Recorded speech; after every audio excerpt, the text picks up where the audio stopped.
Acreditava ser essencial escutar a multidão, compreender seus ritmos e desejos. Era nesse espaço mais íntimo que, segundo Fábio, a arquitetura revelava sua verdadeira força. Por isso, via cada projeto como uma tentativa sincera de tornar a vida mais justa, mais digna e mais possível.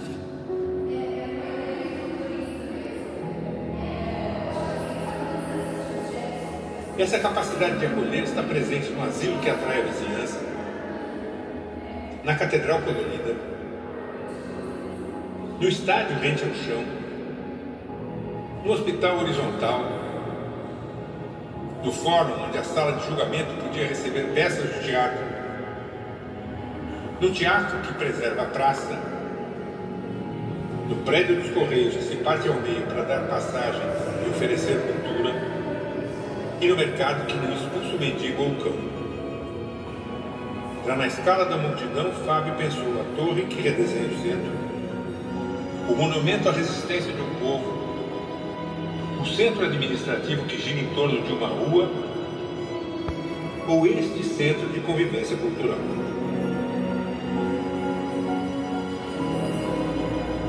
Fábio acreditava que a arquitetura tinha que ser capaz de responder aos desafios das nossas grandes metrópoles, onde problemas e oportunidades se apresentam na escala de 1 milhão de habitantes.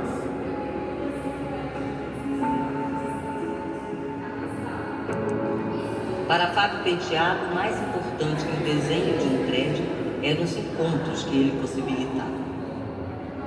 Um bom projeto, acreditava, não era aquele que pressionava pela forma, mas o que acolhia, permitia o olhar, a conversa, o convívio. Fábio via a arquitetura como meio e não fim.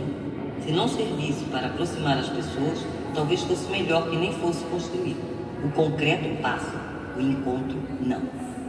Fábio Penteado nunca trabalhou sozinho, sempre com amigos e colegas que partilhavam seus ideais e o prazer de projetar em conjunto. Fábio entrou em criar livremente, não seguir escola, nem estilo, buscava sentido e forma.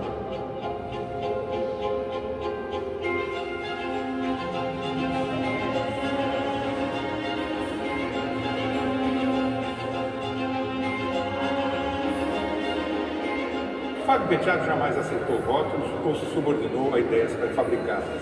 Foi um pensador e um visionário. E, como tal, cada ideia dele não é apenas a manifestação de um arquiteto, mas também a demonstração de um compromisso eterno com o desenvolvimento de cidades mais humanas e sustentáveis.